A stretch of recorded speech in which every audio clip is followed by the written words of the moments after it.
Welcome back, everybody. This is Matt Webster again. This is King Arthur Part 2 in the Christian Journey series. Today I'm going to go over a few more things with King Arthur. One of them is the male archetype that I think he belongs to, me personally. Whether or not this ends up being true is a totally different story. A lot of people believe that alpha male makes more sense than sigma male.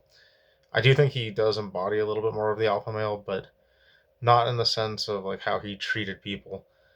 Me personally, I found with alpha males, they tend to be very commanding, very domineering. They want to be the ones in charge and the ones that uh, you know need things. Um, so something I kind of wanted to go over with this is sigma males. Sigma males are often seen as highly independent, self-reliant. They tend not to need a lot. I personally find myself in this category a lot of times. Even though I like going out and being with friends, I'm also very, very independent, and I honestly kind of like being in solitude where I'm on my own, building my model kits, watching TV, writing things down. I do like going out with a group and having a group to hang out with. However, I don't find it necessary. In fact, I often more than not enjoy my own time to myself, which is something that, even though King Arthur had the Knights of the Round Table, I also feel like he was someone who liked having those quiet moments alone to self reflect and see what he could do better for his people and stuff like that. And I think people have got this wrong idea with Sigma males that we're lone wolves in a sense that we have to do everything on our own and all that, which is true to some degree. We like being alone and being able to do things on our own. However, I think real Sigma males also embody a little bit of alpha male traits, which is that we can come together with other people for the benefit and embodiment of what the community needs as a whole. So I think there are different classifications of Sigma males. Um, Me personally, like I said, I feel like I associate well with this, and I do think that Arthur fits the bill of a Sigma male quite well. Um, there's nothing wrong with being self sufficient, and I think a lot of people see isolation as this bad thing because I think there's this overwhelming need for people to need to be part of a community and need to have validation from everyone else.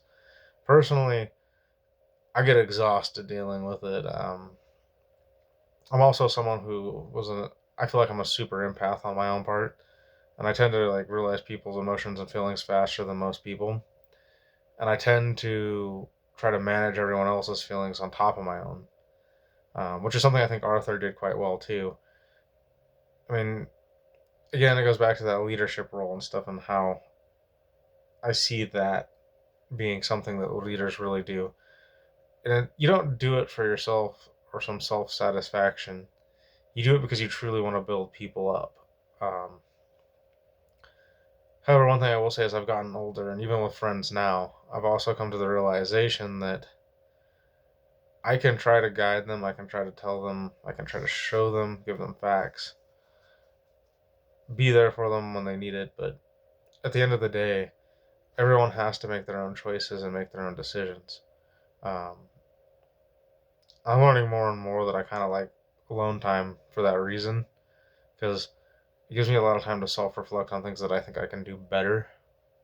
Um, which again, I think goes along with the King Arthur mentality. You become self reliant and stuff not because of some vulnerability or weakness problem. You do it out of a need of strength to continue bearing burdens and continuing to develop so that you yourself can be strong for your community. Again, I think Arthur was great at that in any of the context of any of the legends. Arthur often burdened the entire shoulder of his kingdom and shouldered the burden of his kingdom. Sometimes when you're a leader, you don't get the option to not do that. You have to be willing to bear burdens. And something else I've gotten realization that A lot of people, again, with the isolation thing, they think it's bad. I don't agree with that. I think that you go into isolation because you're building yourself in a way that other people cannot. And there's things that you can do for yourself that no one can do for you. And having said that, obviously, still Christian, still believe in God. And I realize everything we have comes from God. But it doesn't mean that we don't have to earn things. And I think that there's a lot of modern Christianity and stuff that has forgotten that. So being in isolation is never a bad thing. I think it takes a lot stronger of a person, especially when they're self reflecting and building themselves. I even had this conversation about my finances and where I wanted to go with my financial advisor. And we talked about things, and one of the things he told me was it's time for Matt to be selfish. And I'd never really thought or considered the possibility that I needed to be selfish, not just for my benefit, but for everyone else. Because the thing is that people are going to look at it like it's genuinely selfish to want to be able to achieve things. Again, Arthur was very good at this. And sometimes when you go into that mode of you're trying to build something, you have to step away from everything to build it up.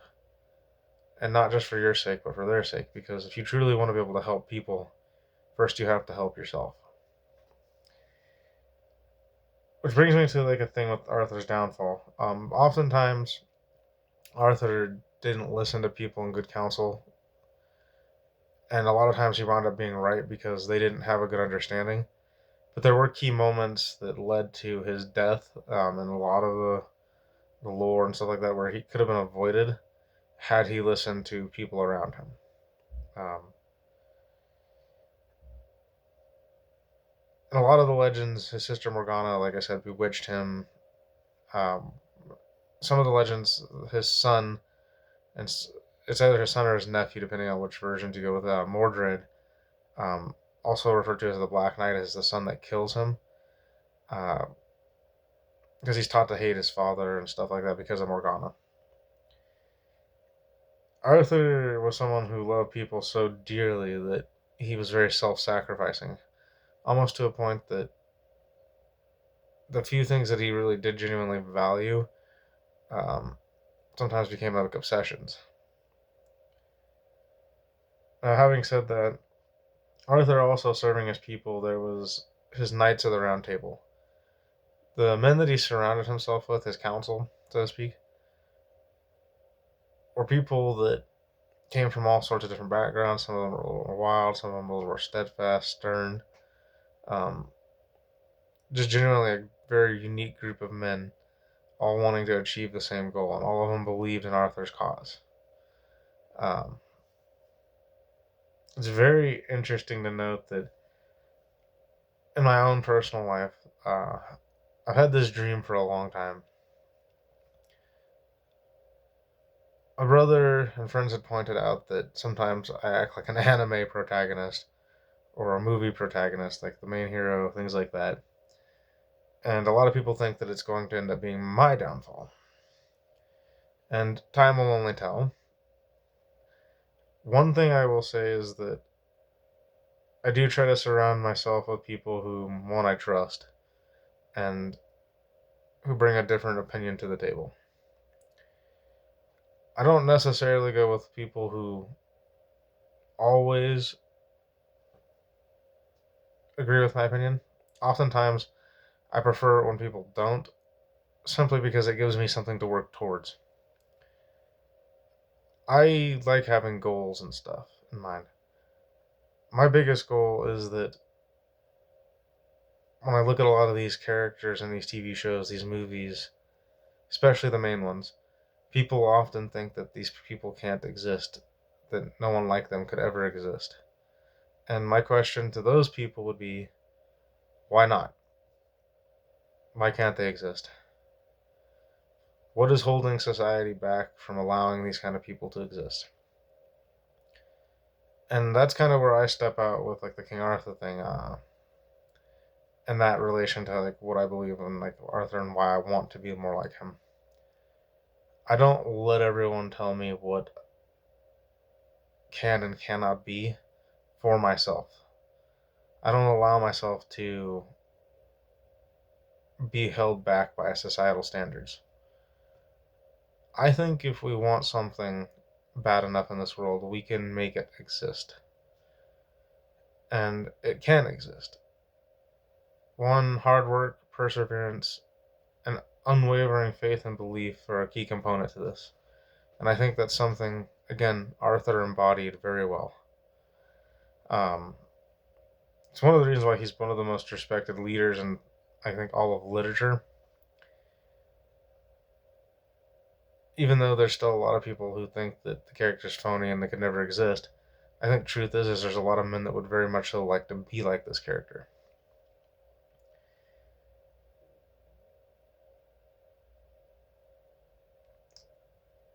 So my personal dream is that one day, not only can we make characters like this exist, a society can exist kind of like Arthur and his knights.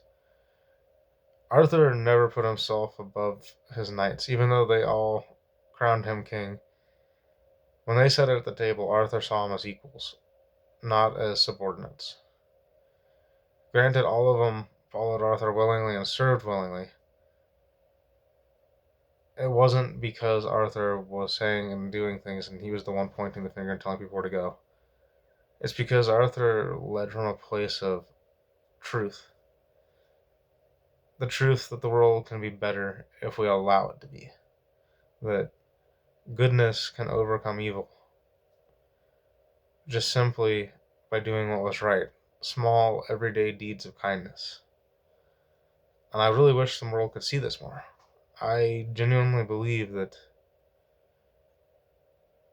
if we put our whole heart into it, and we really fought hard, even a small group of men, we could change a lot in this world. And you look at all the evil going on right now, all the bad things. A lot of it could be prevented if good men spoke up, if good men fought back. Instead, we allow society to dictate what good men say and can't say. I think we need to stop worrying about the outcome and the circumstance and start worrying more about what's truly right and wrong, because we're only damning our own souls by not acting out and responding to this stuff. And I think the more people that speak up and stand up, the more likely we are to create this better world. Again, that's what I personally felt from King Arthur. I felt that this was a truth that needed to be out there. I've got other videos. There's a quote from King Arthur's literature. I don't remember where this exact quote came from, but this is the quote of like all his most popular quotes that really stuck out to me. Pray for my soul. More things are wrought by prayer than this world dreams of. For me, acknowledging that we have weaknesses and that those weaknesses can be damning, knowing that we need fellow men, but we also need to stay true to our convictions, is absolutely paramount in fighting back against evil and wrong in this world.